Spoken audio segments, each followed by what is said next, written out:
Let's talk about balance in 5e. No, I don't want to talk about the most broken new spell or a crazy combo that absolutely breaks the game. No, today I want to share with you a question that I've been pondering for some time. Is 5th edition easier than it used to be? Now, let's establish some ground rules. 1. As someone who's been playing the game for quite some time, especially from the Dungeon Master's seat, mine is an experience of a gradual improvement and incremental learning of the game and its systems. This is not universal. 2. I won't be harping on about broken builds, crazy combinations, or some specific outliers in terms of game balance. If you're wanting that stuff, this is not the video for you. However, if you're interested in a civil discussion on game balance in a long-term, constantly played game, let's talk. Number 3, my experience is not universal. I've been DMing for going on 8 years now, and during that time have run games for hundreds of players over the years. This is not enough to gain accurate data or universalize trends, especially as my players are solely English speaking. I'm no polyglot. I present this to you knowing full well that you may entirely disagree with this from the very beginning. If you do, let me know in the comments. I'd love to hear your perspective on this. Now that that's out of the way, here's my thesis. Players are becoming too good at D&D 5th edition, leading to unfixable balance issues in the long-term health of the game.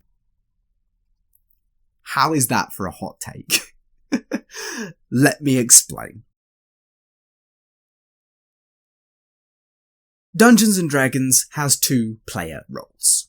The player and the Dungeon Master. Back in 2014, D&D 5th edition was in its infancy. Player and Dungeon Master alike were getting to grips with the new rules.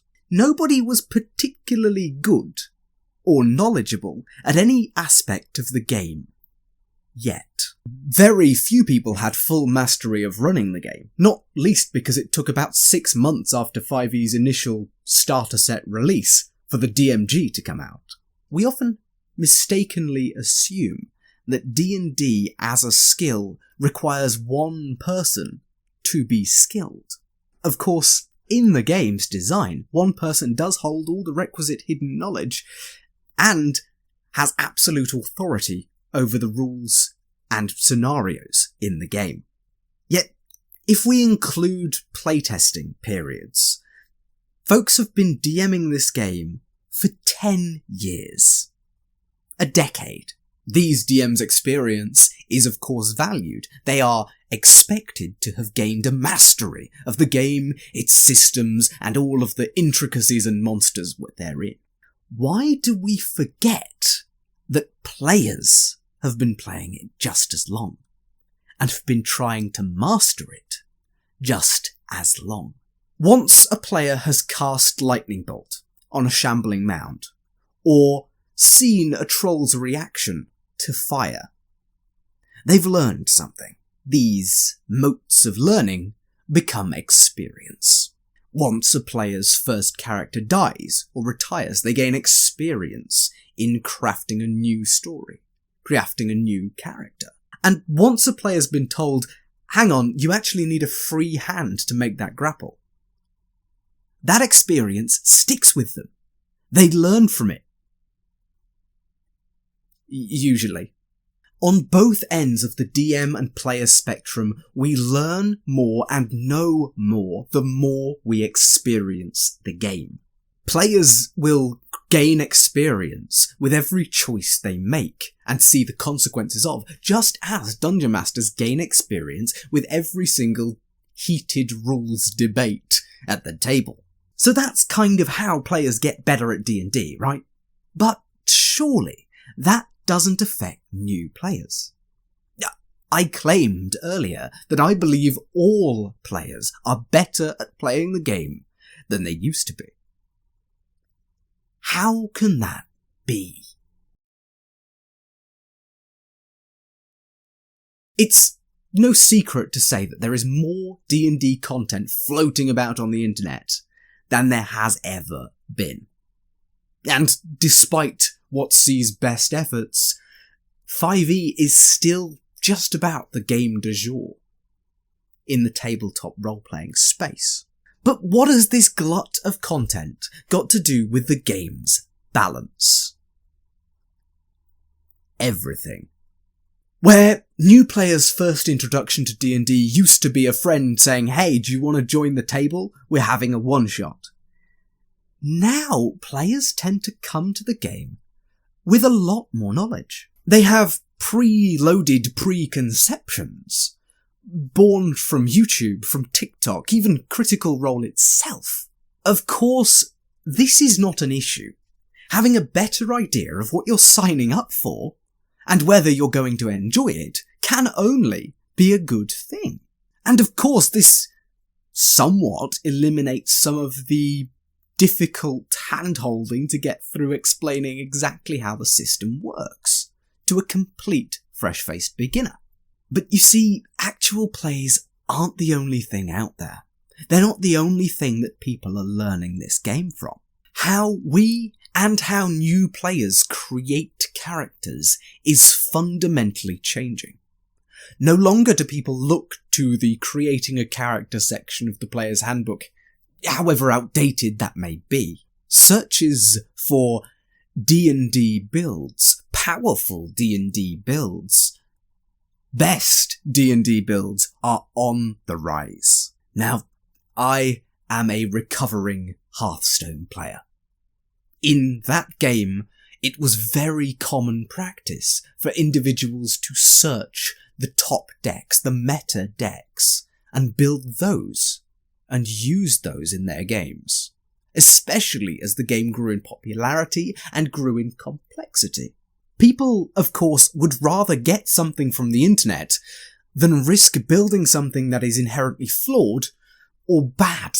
It ruins one's enjoyment of game if the character or deck that you're piloting is utterly terrible.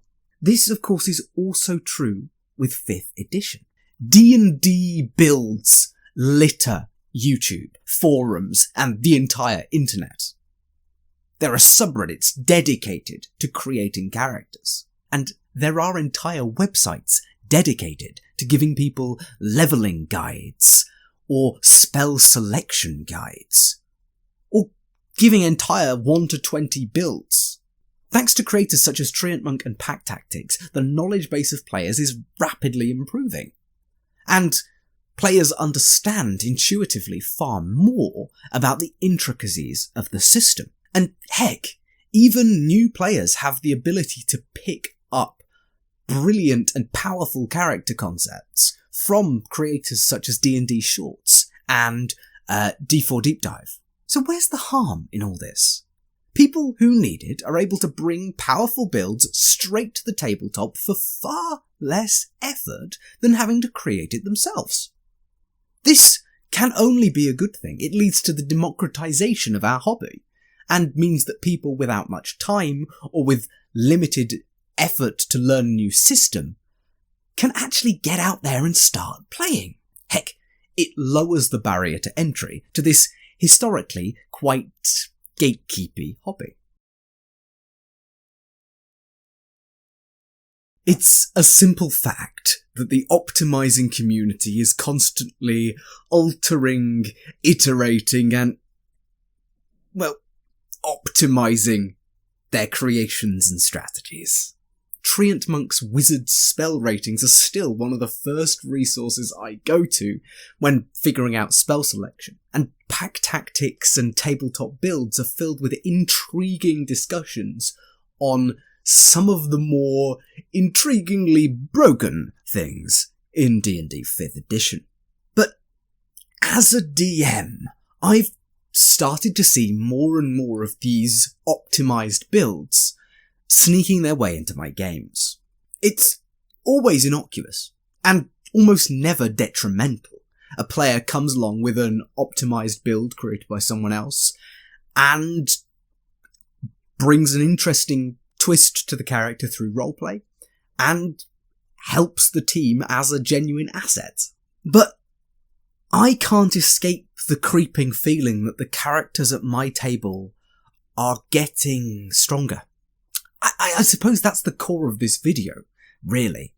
It's unequivocally true that first level spell selection is the most set in stone and solved it has ever been in the history of the game. From silvery barbs to shield and healing word, it's clear to anyone who's looking for advice in that regard which spells are strictly better than others. Heck, I've even heard discussion of a spell selection meta, which seems strange for a role-playing game. And all the time, while optimizers are getting better at optimizing, new features are being released. New subclasses, new spells, new backgrounds. All of which make the choice space much, much wider for optimizers to use to their advantage. I mean, really, with all the new things released, it leads one really to wonder, is there power creep in 5th edition? For those who don't know, power creep is a term from games with long runs, where expansion after expansion, new content is released. Oftentimes this new content is slightly more powerful than what came before. And over time, the release of all of these new expansions in turn leads the game into a state where the simple power level is higher than it used to be. The gear that originally released with the game is completely outdated and outclassed by even the most basic stuff from the newest expansion. This kind of creates some sort of an arms race where you can't get off the ride, otherwise you're going to become obsolete very soon. However, as controversial as it may be, I wouldn't say that 5th edition has a power creep problem. It is true that WotC releases new options with every single publication. However, it's not necessarily true that these options are a strict increase in power over the previous ones. At least not in such a way that completely invalidates what came before, which is a key feature of long-term power creep. The issue really comes with giving a bunch of new resources to some very smart players, who are almost every time able to incorporate these new species, new subclasses into pre-existing build concepts, oftentimes increasing the overall power of something that's been cobbled together over 6 different sourcebooks. It was a problem that was very common in 3.5. And again, I must stress, this is all part of the hobby, and is genuinely a fun pastime for those who are interested in it. However, when this rapid optimization and constant release of further options mixes with the ever-growing player knowledge in the game, as well as the glut of content that shares these ideas around, I fear that's where we start seeing tension. That's where we find 5th edition in somewhat of an arms race. DMs struggle more and more to challenge their players, feeling frustrated by the failings of the CR system, and turning to forum posts, complaining and maybe even giving up on the hobby or the game as a whole, all while saying that the game lacks balance. Is that me? It could have been. Pulling back the curtain a little, I'm a competitive person. I choose to play TTRPGs instead of free-form role-playing because I like the feeling of working within a system to achieve goals that are set by the system and by my personal sense of achievement. So yeah, I could have ended up a salty dungeon master, complaining constantly about the new build that my players brought to the table. Perhaps banning Hexblade or changing the spell text on Silvery Barbs, or even Shield. Thankfully, I didn't tread that dark path.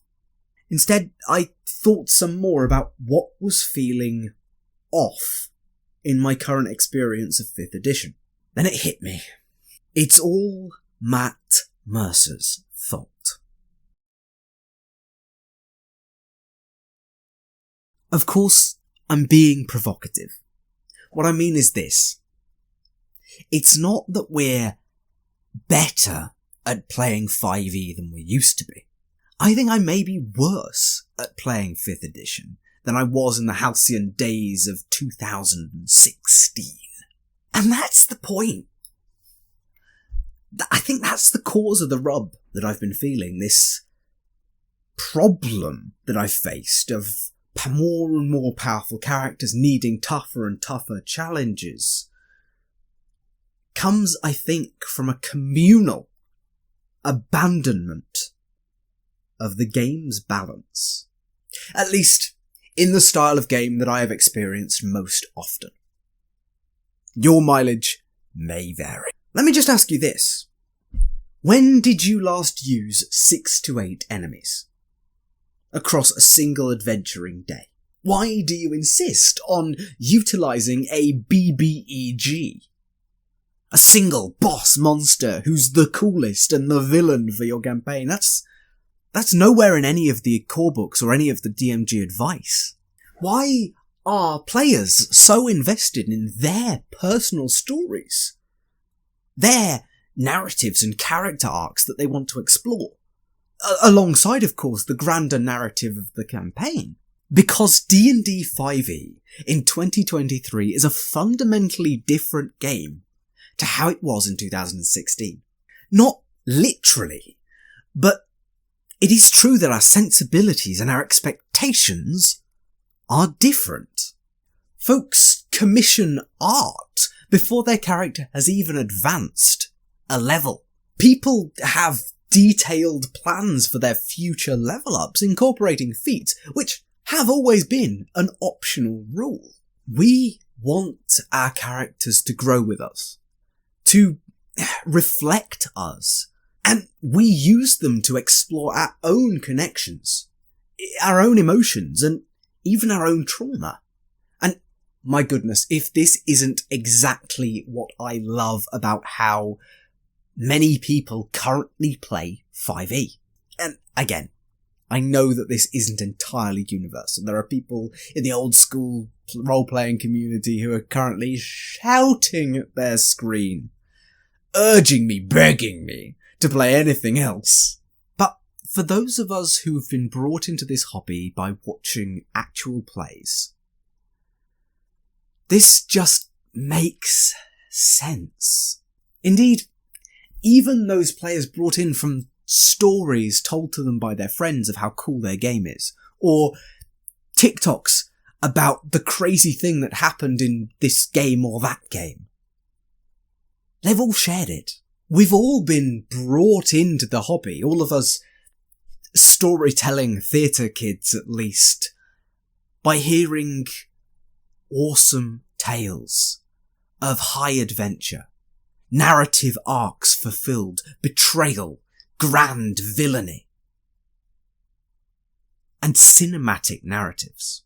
In my view, the Matt Mercer Effect, a term I'm not a huge fan of, doesn't just shape the expectations for the DM to be some professional level storyteller. I think it shapes the way we play the game. More cinematic, heroic, and narratively driven playstyles overtake the long slog of a 6 to 8 encounter day. And a mini-boss, story boss, big boss narrative structure kind of develops itself out of actual plays and our expectations of video games. The closer we get to this actual play style of games becoming predominant, which are a great entry point for new players and very much fun for veterans, the further we move from 5e's initial balance pitch, Rather than managing resources across an artificially inflated and contrived adventuring day, we're instead blowing all of our abilities in really narratively important fights with enemies that we have personal connections to save the day, as it were. I'd like to borrow a term from video games once more. Skill creep is a term used in describing many long-running games. Skill creep occurs when a player base gains knowledge, experience, familiarity, and expertise in a game's systems over time, creating a situation where the skill floor, that being where new players start, consistently raises over time. And even at the top level, modern day skill as compared to the top level skill from 5 years ago is night and day.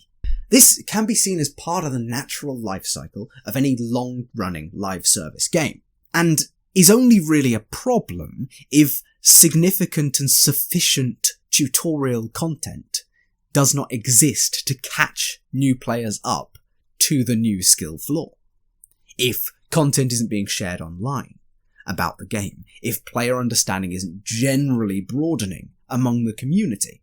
A skill-crept game, though, can become harder to balance on the developer's side, as the time to kill, a metric often used in such games, gradually reduces and reduces and reduces, meaning meaningful choices are far more difficult to be had in those split seconds. Sound familiar? It's my contention that due to the factors we've discussed already, better system knowledge, better and more content, stronger, diverse options, optimization metas, and of course these emergent new ways of playing 5th edition that we've seen growing over the past years, players are getting better at selecting spells, not blundering into monster immunities, seeing the narrative direction that the game master wishes to push things in, understanding tropes, and piloting more effective characters. This may help explain why looking to the past seems, to me, so jarring. Half of these character concepts, like the Peace Cron, I wouldn't have even dreamed of back in 2016. Heck, it didn't even exist until 2021. That, I feel, is why so often in this community, historical and emotional appeals to poor balance and power creep occur.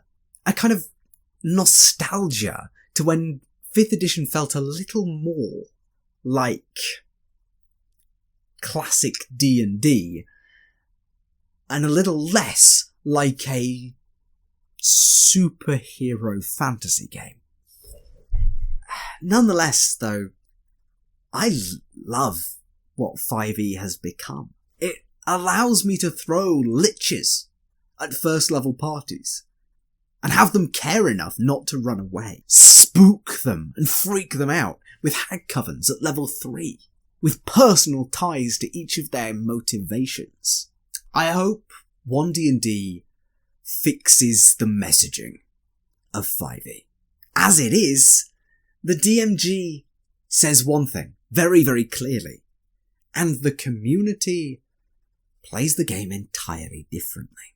I feel like we're at a crossroads where 1D&D could try and codify the playstyle of 5th edition, making it clear to players that the encounter day is a concept that should be focused on. This would likely alienate the people who are motivated by the actual play style.